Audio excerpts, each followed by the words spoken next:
What's going on, guys? Welcome to another episode of the Popcorn People Podcast. I am your host, Ricky Valero. On today's episode, we have a fun one for you guys as we are going to talk about something that nobody else has talked about all week, the Oscar nominations. On top of that, we decided that we're going to dive headfirst into some Razzie nominations. On top of that, we're going to talk about the brand new Prime Video movie, The Underdoggs. As always, I'm joined by my partner here, Mr. Don Fisher. How are you today, buddy? What's poppin', Colonels? Man, I just want to go on record and saying, I think that taunting penalties are dumb. Yeah, me too. If you watch sports, it always happens at like the worst time when you've seen taunting happen and no one says anything, and then it's a big game and all of a sudden it's a problem. Look, it's a bunch of grown men playing a brutal sport. If I tackle you or I make a catch and I want to flex on you, or I want to do a first down, spike the ball, whatever, don't cry about it. Do better. This is what I don't understand about it. Okay, so let me ask you a question. So you're allowed to like get up after a defensive play and jump up and down. You're allowed to go party in the end zone after a turnover, but one guy gets up and flexes his muscles after a good play on offense, and the fucking world comes doing that. It's so dumb. It's so dumb. So everyone, prepare for the Swifty Bowl. If you thought it was bad now, just wait. Because I have a feeling like now. I know they originally slotted her to do Super Bowl halftime. Now, since she's going to be there anyway, I assume the ushers are going to have no choice but to bring her on stage in some capacity. I hope not. You know what I mean? I hope not. And you know what's crazy? I don't know, because like even there was one part in the game that I saw her like get the camera off of me, basically, type of thing. Yeah. You know what I mean? Like she was like blatantly like get the camera off of me, type of deal. Which I was kind of like, all right, cool. Like honor her and like. No, some of it I honestly I feel like part of it I feel bad because I feel like she has to emote every time because they might put the camera on her. Because like from myself, and I don't know if it just comes from playing sports for a while, but whether I'm at a game or at home, when I see something exciting happen, I don't necessarily cheer or clap or whatever. I just kind of go, "That's a good play." You know what I mean? So I'd be the worst person to cut to because they'd be like, "He looks unhappy. Why is he not happy for his friend or whatever?" But no, I'm happy. I just don't have to go hug every person beside me. Yeah, exactly. I don't know. All right, enough about the upcoming Swifty Bowl. There's a lot to go on. I've got some new, some movie and TV news that I'd love to hear your thoughts on. Some really good stuff dropped this week, so let's talk about that. Look at that, man! Little new Swifty. Oh man!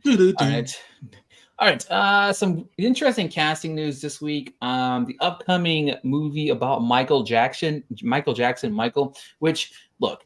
I am very much in the point of view that I think that Michael Jackson is a POS, and I'm like very anti Michael and anti anything about Michael, even though yes, I know he's immensely talented, blah blah. However, they were like, "Oh, Ricky, you don't want to see the movie? Well, guess what? We're going to cast Coleman Domingo in the movie as Joe Jackson, and now you're going to go see the movie." So they're like, "Oh man, like Ricky doesn't want to see the movie, bet you will now." And it's like, "Oh, I love Coleman Domingo." So Coleman Domingo is going to play Michael Jackson's father, Joe Jackson, in the movie. Don, what are your thoughts, man? Well, for one, I think after seeing him play Harpo's dad, Mr. in The Color Purple, they were like, "Oh, he can play this role." But what's funny that you saw this comes up because I was recently watching some videos and it was talking about polarizing figures, and you have your Michaels, you have your R. Kellys, you have your Steven Tyler's, Elvis, all these different people where they have some kind of they're great, they're immensely talented in whatever their medium is, and then they have some kind of shadow that hangs over everything they've done. And And it's one of those things where, you know, you go, I separate the art from the music or the art from the artwork or whatever the case may be. And I feel like on some level, you have to just let them be both. Great actor, piece of shit. Great musician, piece of shit. Now, do you have to go out and buy every single thing they do that goes to the thing? No, you can go, you know what? If I see it on streaming, fuck it, I'll listen to it, or I'll watch it. But it doesn't mean that I support that person.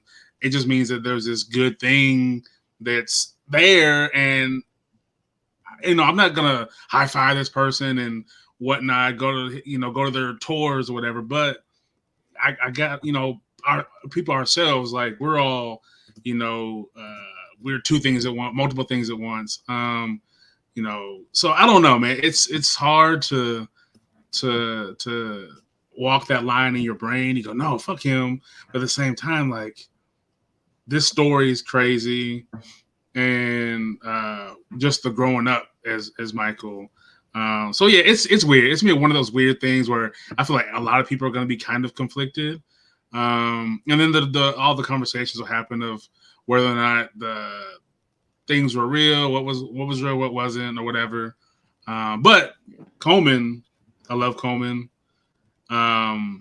It's kind of crazy that he's finally like getting all the recognition, and because careers seem to like come in waves. And I watched after watching the Royal Rumble last night, Triple H said something that was really interesting to me, and I think this is why things like Coleman just now getting big happens.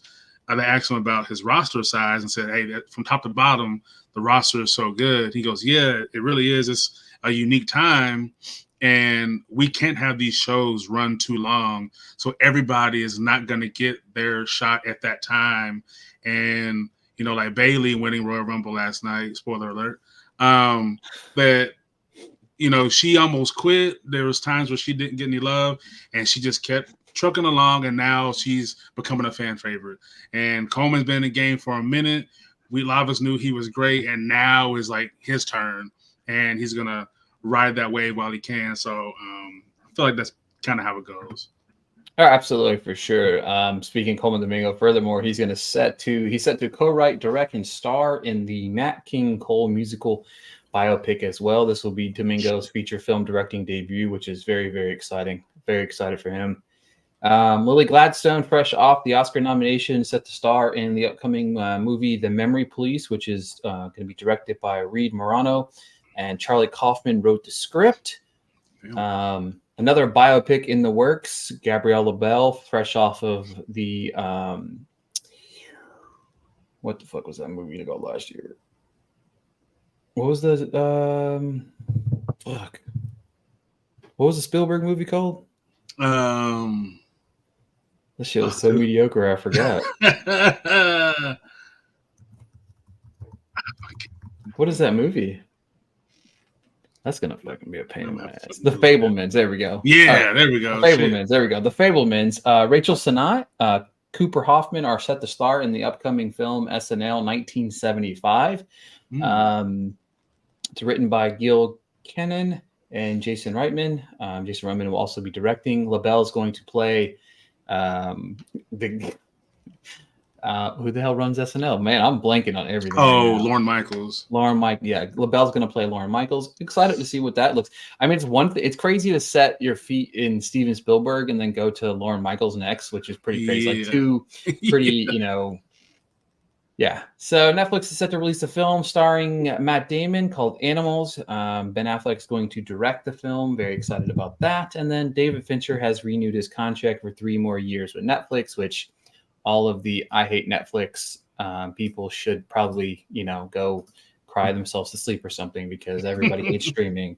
But which, don't get me wrong, there's a lot of movies I would love to see in person that it sometimes is hard to see in person because it's on streaming. But but this is the modern age, and if ticket prices were cheaper, maybe people would be able to see more movies in theaters, but they can't. So I'm very pro movie theater, very, very pro movie theater.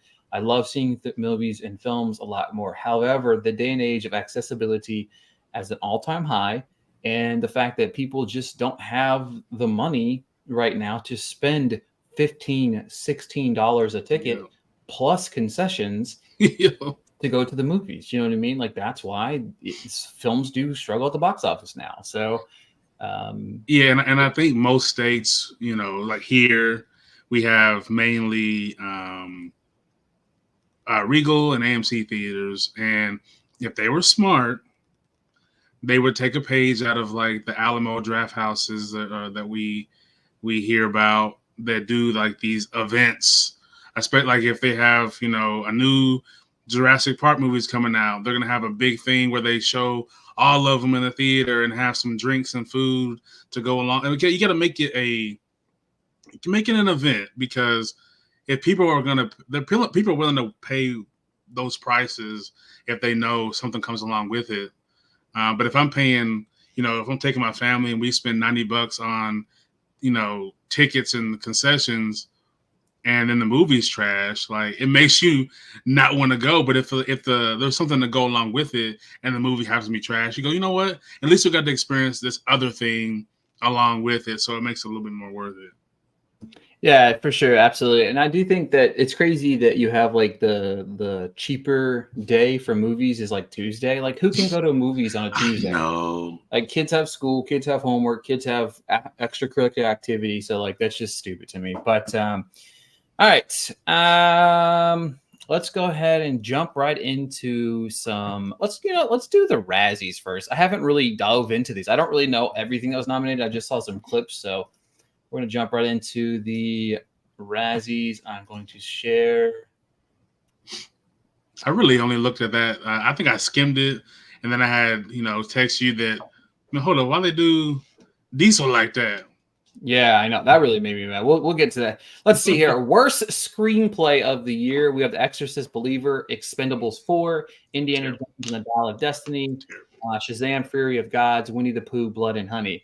What's crazy about this list, and as an avid moviegoer, I've only seen 2 of these movies. I've only saw Jones and the Dial of Destiny, which I wholeheartedly agree it could be on this list. Shazam, Fury of Gods on this list, which I've seen it. I don't know if it belongs on this list of the worst screenplay of the year. I mean, May December's right there, but whoops. I haven't seen Exorcist, Believer, and I haven't seen Winnie the Pooh, Blood and Honey, nor have I seen Expendables 4, which is kind of tragic because I really like that franchise, but it's kind of wild to think. Pain, Ghost should, yes. Foe should have gone up there too, yes. Like, there's some badass, like, man, look, and Foe had the potential, it had everything, the workings that could be something so cool, and they completely fucked it up. I was so upset after seeing that, and I was like, how did y'all fumble this like that? Like, Person could have made this list. Oh yeah, that movie was that screenplay was terrible. Let's see here. I'm trying to look through my list of movies that I saw last year that could have really. I feel like Winnie the Pooh, Blood and Honey, like, almost shouldn't be on there because it's a B movie. They were trying, like, they did it in a quick turnaround because it became public domain. They were trying to be the first ones out, and they weren't trying to make like this great movie. They were trying to make like a little campy horror film. So yeah, Expendables 4 is trash. I haven't seen it yet, but I can. Oh, Haunting in Venice. That screenplay should have been on here. That movie was terrible. That screenplay is terrible. Golly, yeah. There's a lot of work. Like, I just feel like some of these are just there for flash and shits and giggles. Disney's Wish could have been on here. That was terrible. I liked Wish. Oh yeah, I forgot about that. I know this is going to be controversial, but the screenplay I would have put on here is Anyone But You. That movie is terrible. Let's see here. Worst remake, ripoff, sequel, Ant-Man and the Wasp. This does not deserve that hate. I'm sorry. I like that movie, and I know that's controversial, but I liked it. Exorcist, there's a running theme here with a lot of these movies, but Expendables, Indiana Jones, Winnie the Pooh, worst ripoff, remake, or sequel, and then worst on-screen combo, any 2 of the mercenaries from Expendables, any 2 money-grubbing investors who donate to $400 million for the remake rights of The Exorcist Believer. That's actually pretty funny. Ana de Armas and Chris Evans, who flunked screen chemistry and Ghosted. There's Kit's Ghosted on here. Magic Mike Last Dance. So I can chance it. I didn't see that either. Pooh and Piglet and Winnie the Pooh, Blood and Honey. Worst supporting actress, Kim Cattrall, About My Father. I liked About My Father. Whatever. I saw that one. Expendables. That was Sebastian Maniscalco's film. I actually like that movie. Okay. Johnny and Clyde. I don't even know what movie that is. I guess it's Bonnie and Clyde's twin brother. I guess I don't know. Shazam, Lucy Liu, Five Nights at Freddy. I still haven't seen Five Nights at Freddy either, but it's not that bad. Like it's exactly what you expect it to be. Like, what is Michael Douglas on this list for? Like, what's the like? I don't understand. That's really like disrespectful to Bill Murray. I thought Bill Murray was all right in this movie. Like, yeah, he was supposed to be not as bad as everybody said it was. Let's see. Jason Statham for the Meg 2. I actually like the Meg 2. Him and Paige Kennedy were the best parts of that movie. Yes. Oh my god. And then of course, don't give me a start. Vin Diesel for worst actor. Look, I understand that it is very easy to pick on Vin Diesel and these movies. Okay. However, and if you wanted to say last year or a year before, Fast 9, give it all the Razzies, whatever. That's fine. Whatever. Fast 10 was actually good. I don't care what anybody says. Fast 10 was actually I just rewatched it like 2 days ago. It's a fucking banger, man. I don't care what anybody says. We have to run The Mother. Also, The Mother wasn't a great movie, but I didn't think Jennifer Lopez was bad in it. Though. No. Like, that's a weird nomination for me, too. Megan Fox, she was in Johnny and Clyde. So that's all he said was Finn. That's all he needs to say. What else does he need to say? What is wrong with him saying Finn? Yeah, you know, it's crazy. Megan Fox, like, she's the more things I watch her, she really just is not good. She's not. Like in Expendables, she is. Oh my! It makes you want to. I almost walked out. Honestly, be honest with you, I really don't feel like it's fair that the Meg is on this list. Like, it's not. No, it's one of those ones where, like, we know it knows what it is. I know what it was when I went into it. Like, yeah, I don't understand, and like, I don't agree with this either. Worst director. I mean, again, look. This is what I would. I mean, I should have made my own list. Like I would have been, but then I probably would have hurt some feelings, and I don't want to hurt feelings, so I would have probably made some people mad. But you could have easily had the entire worst picture, director, actor, actress, supporting actress, all from May, December. Like that would have 1000% made every category here. It probably would have won too. Like this is just A Haunting in Venice should have been on this list. Like everything about like how did that completely miss this list? Especially, I love Michelle Yeoh. She is bad in that movie. Yeah, like the 5 minutes she's in the movie. You know? Yeah, like she is bad in that movie. Let's see here. I don't know. I mean, there's so many other. Vacation Friends 2. How did that not make this list? Remember how bad that was? I forgot that movie came out last year. That was unfortunate. Yeah, and that was good. Great, sad because the first one was a banger. Right. Let's see. I wish I could remember some other bad ones because I know I had a couple. That We Have a Ghost was terrible. I didn't like that at all. Which one? We Have a Ghost. That was that one with David Harbour on Netflix. Oh, I never did watch that one. Oh no, I didn't watch it. I started to, and I was like, I'll pass. Theater Camp should have made the list, and I know it's controversial because I hate that movie, but. I didn't finish it. I think I got about 3/4 of the way through. It just didn't do a lot. Like I don't know. I wanted to like it. The Teen Wolf movie came out last year. That should have been nominated for everything because that was one of the worst things I've ever seen in my life. I don't know. I feel like they need to like up. Yeah, Skidmark. I didn't see that, so I couldn't tell you if that was bad or not. But I'll take your word for it. Theater Camp is great. Camp is not. Camp isn't a home. Go home is what that. Whatever. Theater Camp's terrible. All right, so let's see here. Expendables led with 7 nominations. Exorcist. I just don't appreciate the Ant-Man hate in this. I liked it. I don't appreciate the Meg. Boy in the Boat should have been on there. I wouldn't have hit. That wasn't that like that was underwhelming. What else do we have on here? I'm gonna be look. No, should I look? I'm gonna be honest. Do you know who would I put it on here? I would have put Killers of the Flower Moon on here. I'm sorry. Oh no! All right. With that being said, let's move on to the Oscars before I get us into any. They were just Boys and Boats. That seems like a spinoff for Fast and the Furious. Boys and Boats. Right. I'd watch it. I'm not gonna lie. We're not gonna bore you and go through every skinny detail. I'm sure by now, if you didn't know, and if you live in Iraq, that Greta Gerwig and Margot Robbie were nominated in Best Director and Actress. And we'll talk about that in a second. All right, before I jump right into the nominations and we kind of go crazy about these, Dom, any like first initial wave of thoughts that you're like, all right, what the hell? The first thing for me when everything came out was, and part of it has to do with Best Actress, is Nyad being nominated for anything.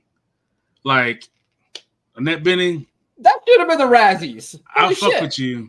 Right. Annette Bening, I fuck with you. Jodie, I fuck with you. Y'all should have been on that list. I'm sorry. Because like part of a movie about an inspirational story, you want the person who's trying to inspire to be a likable person, because, and it's one thing if it wasn't trying to push her as a likable person, but it was. It wanted you to be like, oh shit, I'm rooting for her. I wanted her to fail. She was not that character was not great, and it's unfortunate it's a real person, so she's probably not a great person. I'm sorry, but no, like I don't know how they ended up. Now Jodie, I think, is the better of the two in that movie. I feel like the movie, if you watch it from Jodie's perspective, it's a better movie. However, she's not being nominated on my list, and I don't think a lot. I didn't hear nobody, from the time it came out till the time everybody was voting in their respective groups. I didn't hear anybody say, "Oh man, Nyad should be in my list." Nyad's in my No, nobody fucking said that shit. And all of a sudden they show up on the get out of here. I saw some people defending it on Twitter, but I won't send them your way. So I should have sent them your way. Yeah. So I mean, the thing about it is let me go ahead and get this part out of the way. All right. So one of the things I loved about certain aspects of the nominations is obviously Sterling K. Brown, his nomination for American Fiction. Absolutely loved it. Obviously, Coleman Domingo comes to mind. Jeffrey Wright comes to mind. Hearing Danielle Brooks' name made me want to jump for joy just because I was afraid that might not happen for some reason. I don't know what it was, but just in case my heart, because it didn't get nominated for anything else, so it really wouldn't have surprised me that if we didn't hear it there. But I love those nominations. And then, of course, even when you go to director, Justin Triet for Anatomy of Fall, I love that directing nomination because it's well-deserved. Now, on the flip side, everybody's like freaking out. Margot Robbie 1,000% belongs in the actress in the leading role. Put her in over Annette Bening, okay? 1,000%. 10 out of 10 times. I'm sorry. You put and the thing about it was the crazy thing about this is you get all of those memes out there or conversations about, I can't believe Ken was nominated, but Barbie wasn't. That's the whole purpose. They act like they're in the same category against one another. Like, I don't know. And it really and then like the Justin Triet thing. Oh my God. Wow. Why would you have nominated Greta Gerwig over Justin Triet? Who's saying I would have nominated Greta over Justine? I would have had Justine in director. Right. As well as Greta Gerwig, and I would have kicked Martin Scorsese, who's only in there for name purposes, out of the fucking thing. You know what I mean? Like, Yorgos belongs there, Nolan belongs there. I even like Jonathan Glazer's nomination. That's a fantastic nomination. Right. It's foreign film. We're showing growth here in the Academy, but the whole thing was wild. It's crazy. Kit, I am not going to stand for Sterling K as a great actor in American Fiction. It was fine. I loved his performance in American Fiction.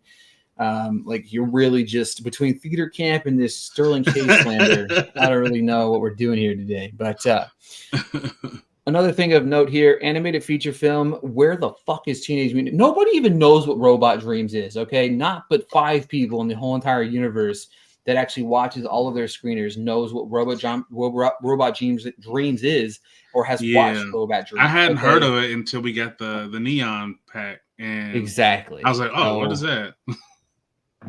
That was some bullshit. I did think it was weird. I saw a lot of people saying, "Oh, I'm glad it got on there," but like you said, no one had heard of that. I ain't heard about that all year long. Every other film I had heard of. That one, I was like, what? Elemental get nominated was I'm rooting for that to win because I know I'm not the biggest Elemental fan. I didn't hate the movie by any means, but I am kind of glad that that kind of story. I think I said before, that kind of story is being celebrated, and a lot of people are being able to, relate to.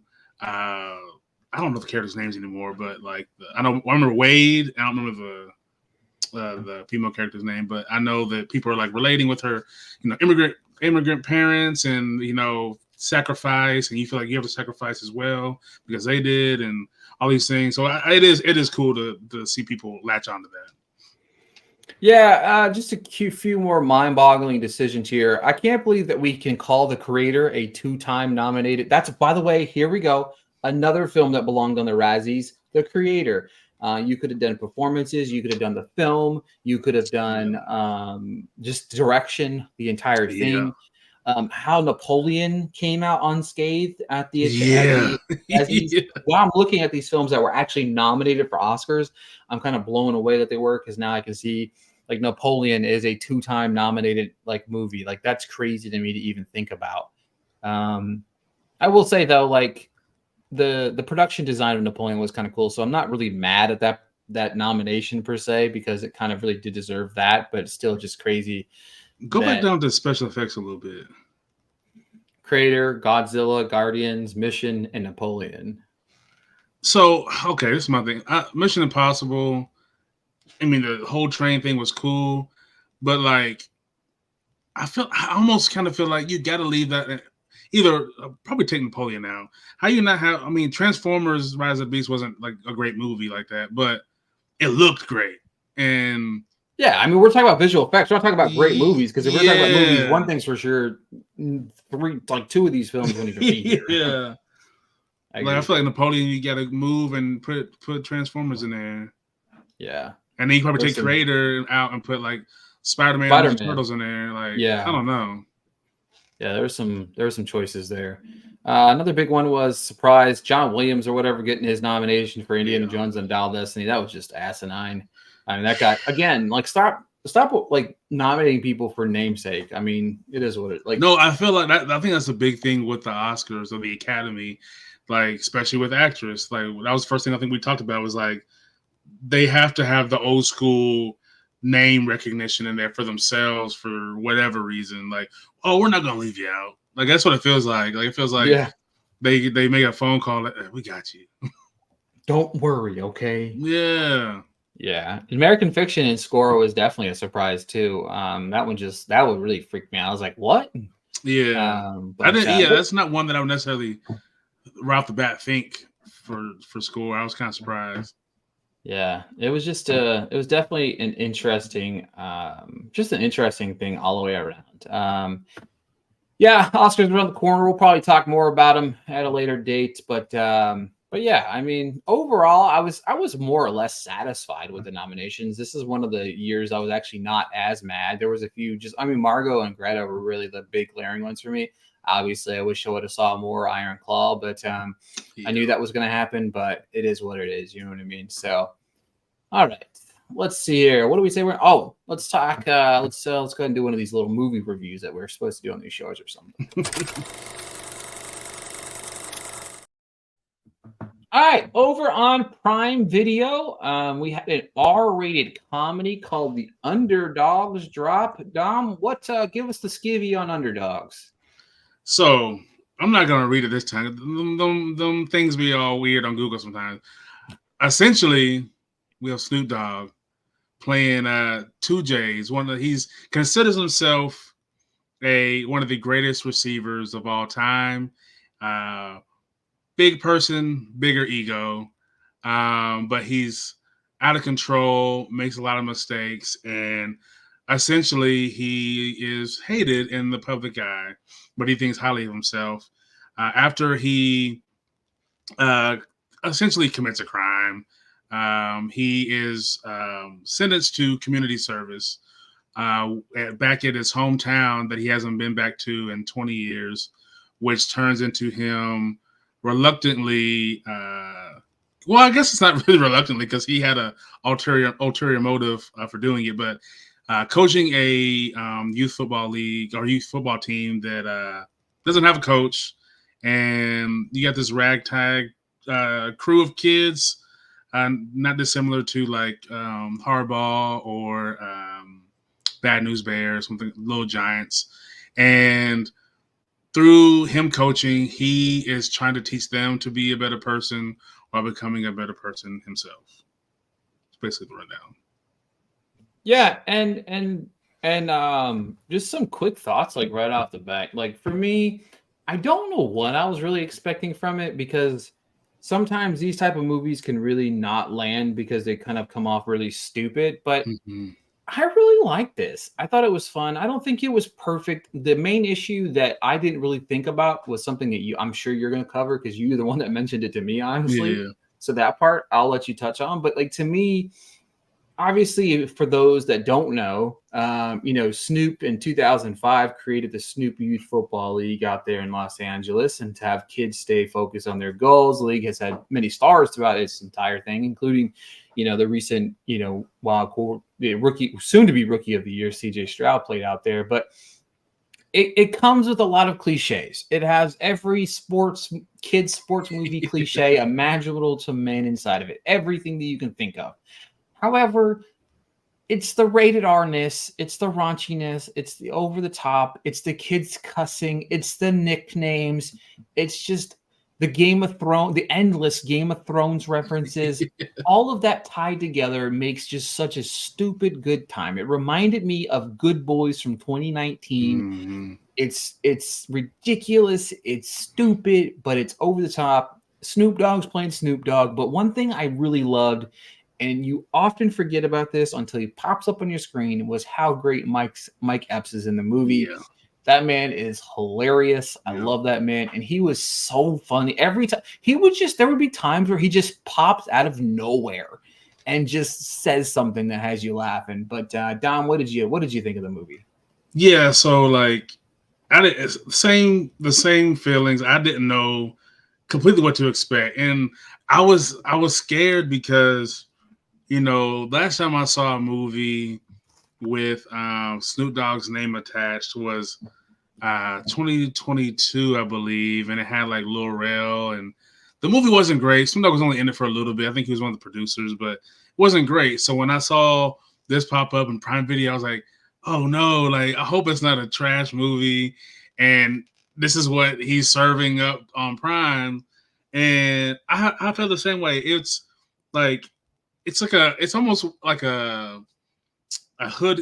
I assume it's gonna be a hood classic to a degree, because you know when you grow up in a certain area, you talk a certain way.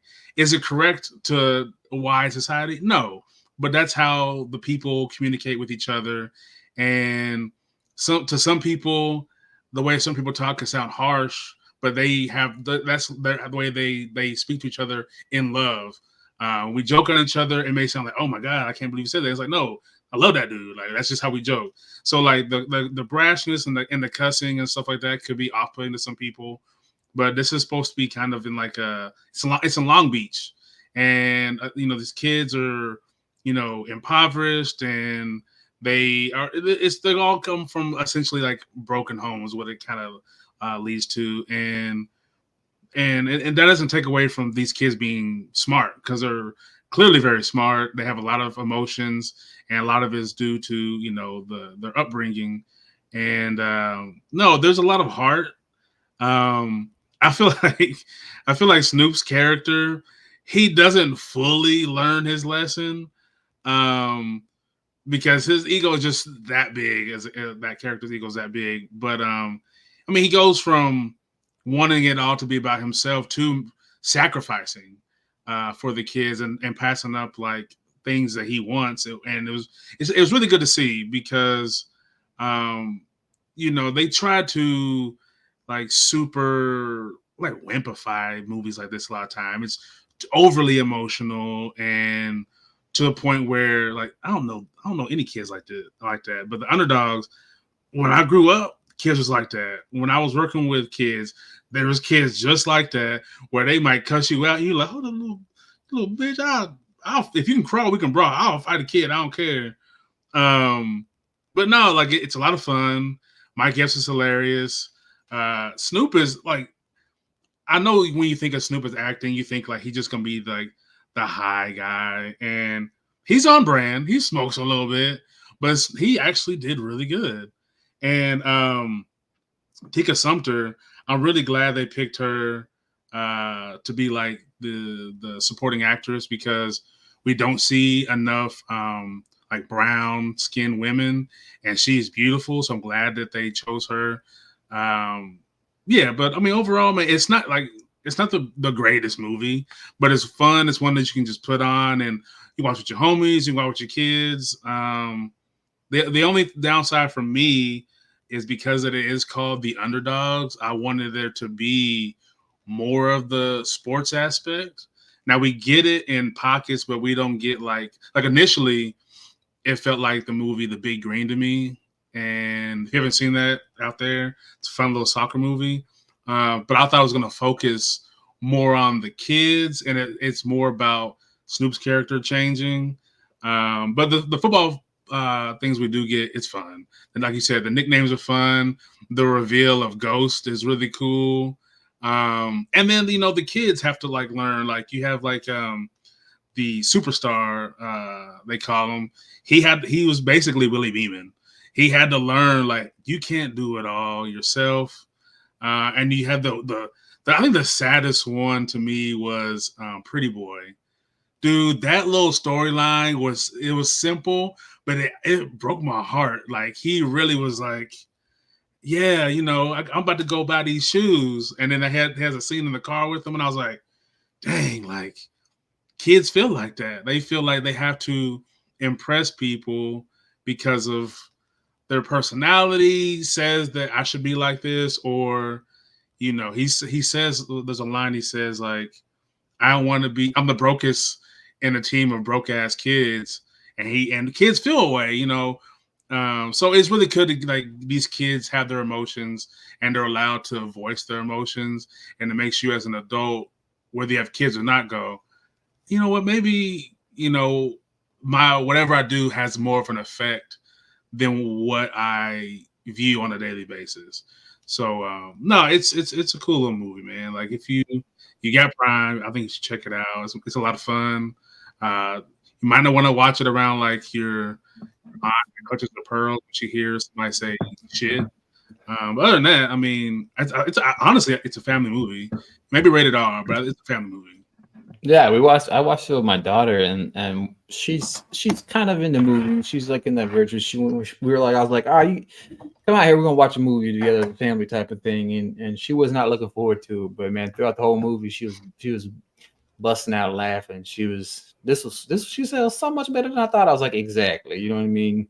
Yeah, exactly. and it made me think too that this reminds me of like the movies we watched when we were growing up. Like, everybody's so judgmental online now because we want everything with streaming. There's so many options that everything has to be the best movie you ever seen. And when we were growing up, it was just like a fun little movie that has a little message. And that's what this is, a fun little movie with a little message. And it's not supposed to win awards. That's not what they're trying to do. They're just trying to make a little feel-good, funny movie that you can enjoy with your family and friends, and that's okay. Yeah, exactly. Like, this is like it's that time of year where it's kind of like, all right, cool. Like, this movie's cool. It's cool. You know what I mean? Like, it's a perfect January movie that I'm really very excited about. We are on the cusp of before we wrap up here, we're on the cusp of it being that time of the year for us a little bit. We do have a screening coming up from us, you know what I mean, which isn't always a typical thing right now in January, but we are checking out Argyle on Tuesday together, so that'll be fun. That comes out this coming weekend, right? Yep. Yeah, so that'll definitely be at the top of the radar for us this week. Should be a lot of fun to check that out. I'm hoping that it has the fun cast, fun dynamic to it. I'm hoping that it's not stupid and cliche. So I've got high hopes for it.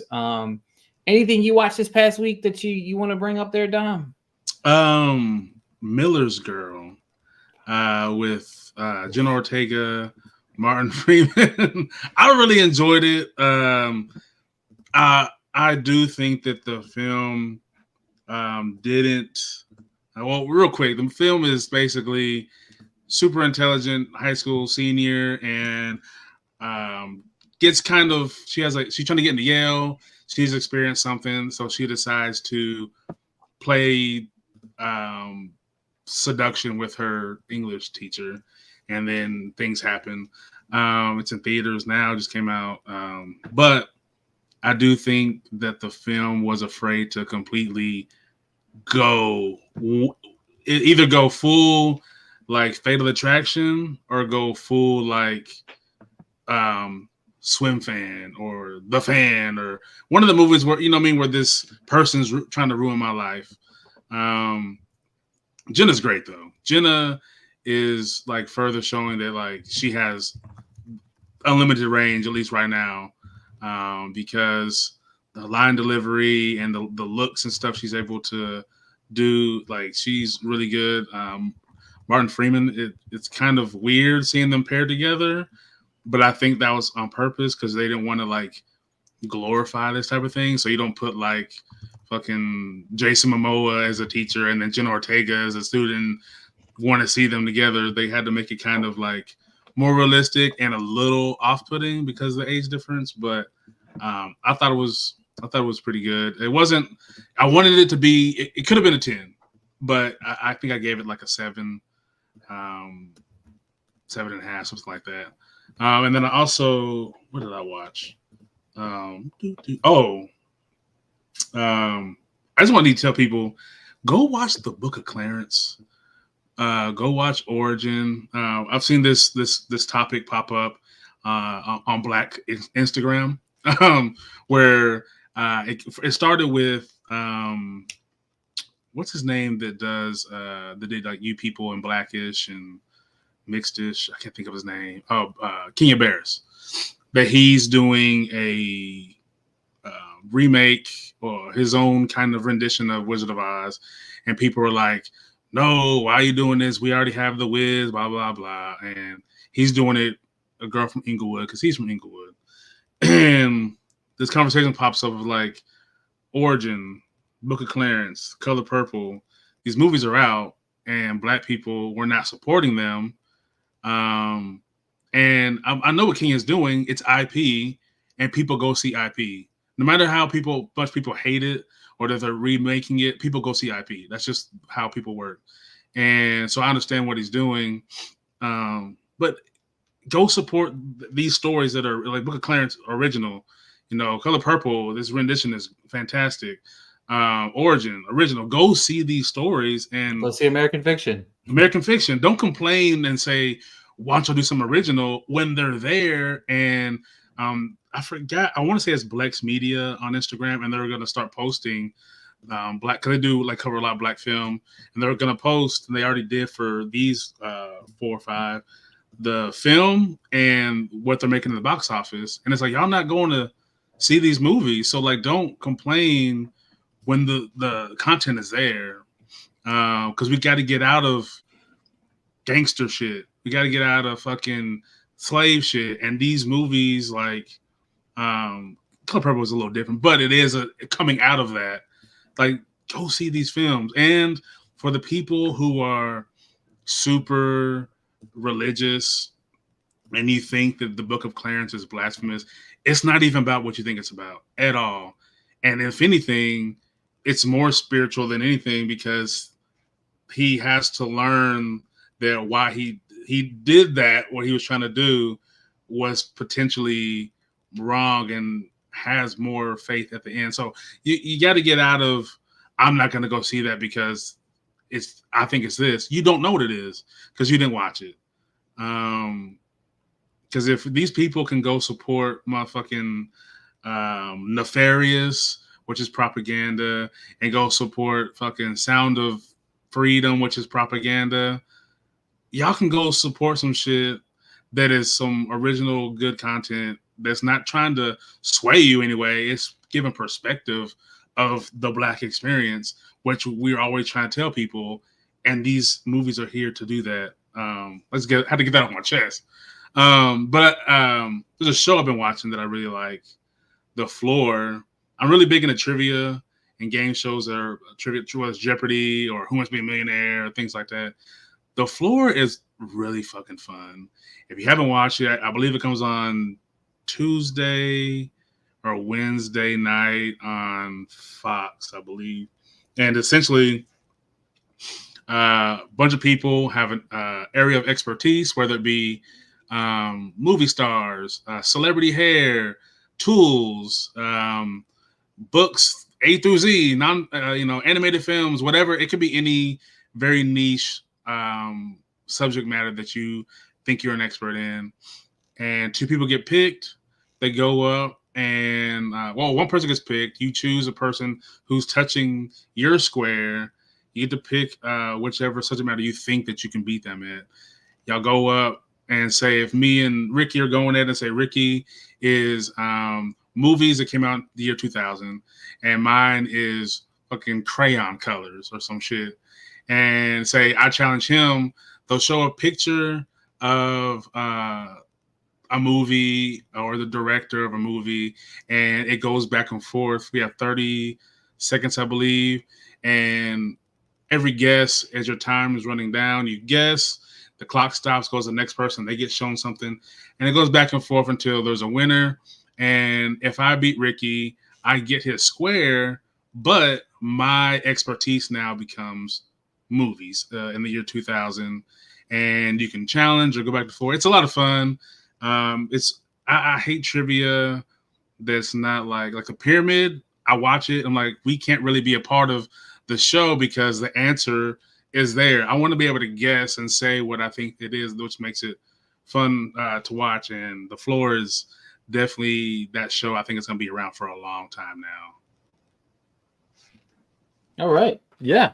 For me, I just recently been through Sundance, which was a lot. I think I clocked in 16 or 17 movies, I think it is. Possibly 16, 17 movies in a couple of days. I kind of stopped watching today because I had some stuff I needed to do writing-wise and I needed to take care of.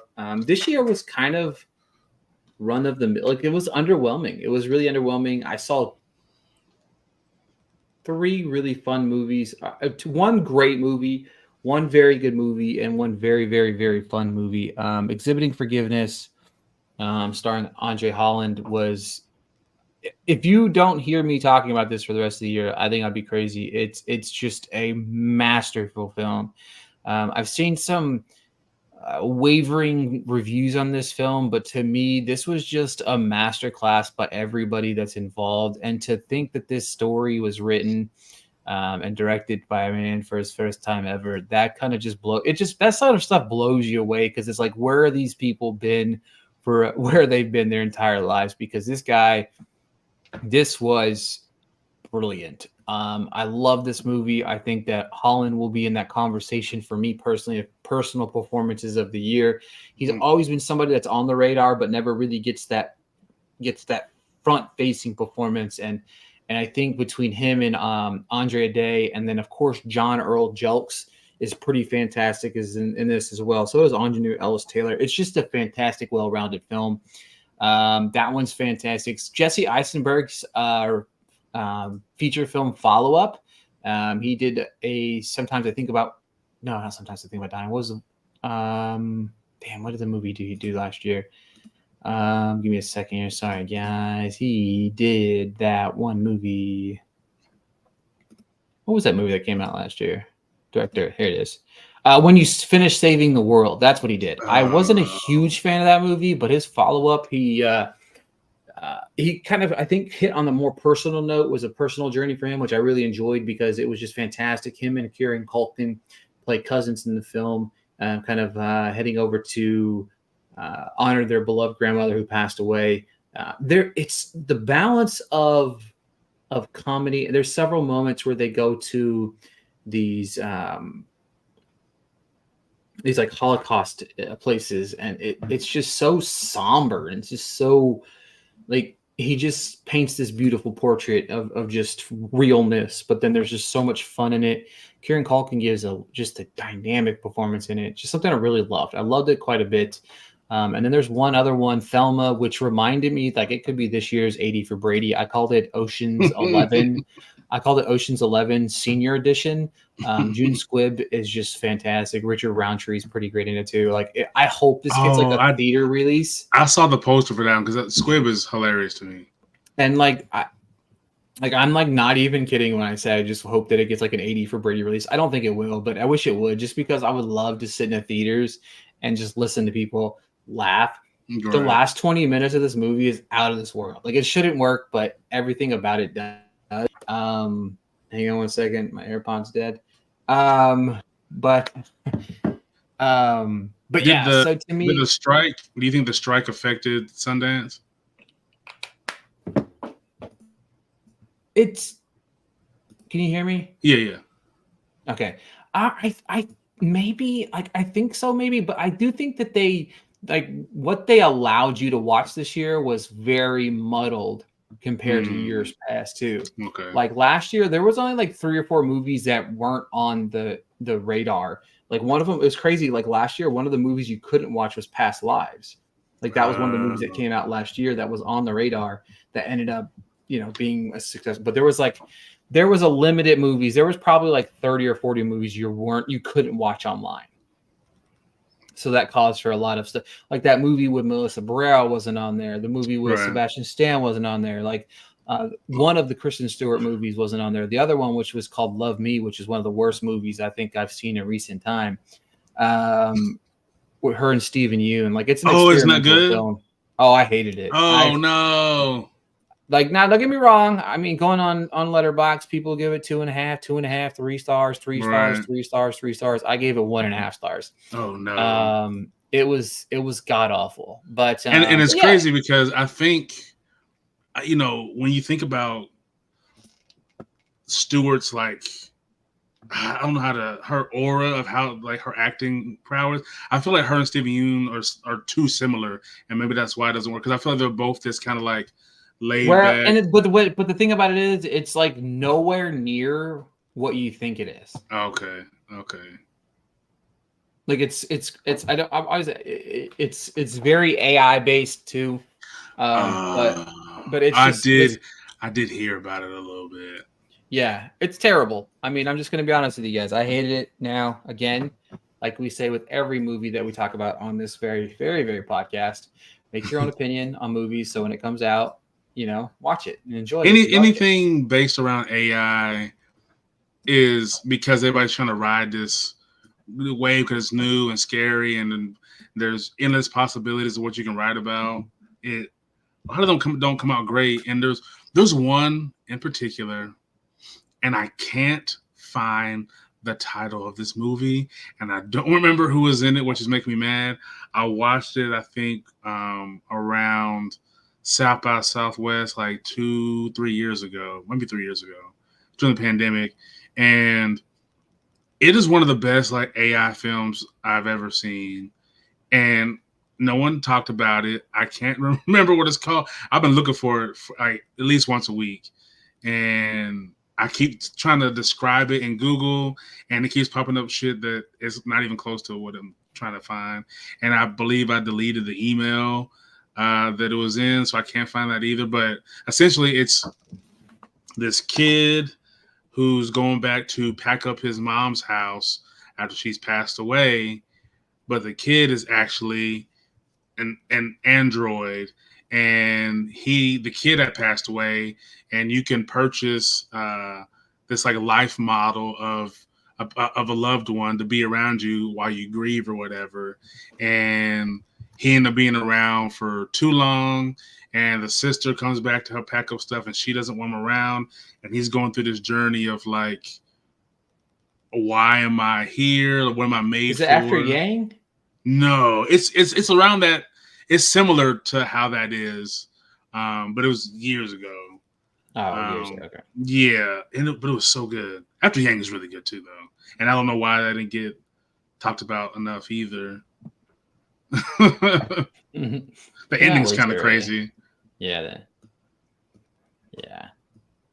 But yeah, I don't know.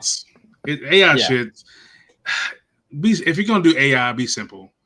Don't try to be fucking. I love experimental stuff. Yeah, I'm a big fan of experimental stuff in film. That's just the first 15 minutes of the movie. Like, if I wasn't reviewing the movie, I would have just turned it off. Like, this was terrible. I don't know. I don't know. Well, that's it for this week's episode of the Popcorn People Podcast. Like I said, we'll be back talking Argyle next week, talking any news that breaks, anything in between. If Dom makes me watch a trailer, who knows? You know what I mean? It's been a lot of Oscar talk, so it's like a lot of our episodes have been focused on that or Critics' Choice. Now that award season, it's not over yet, but we're inching closer and closer to it being over. It's really over now, kind of, until the Oscars. So we'll get back to doing what we do here and reviewing movies, talking about news, talking about trailers. If there's ever anything that you guys want us to cover or anything you ever want us to watch, we'll gladly watch something on the show. But yeah, that's it for this week's episode, and we'll talk to you guys next week.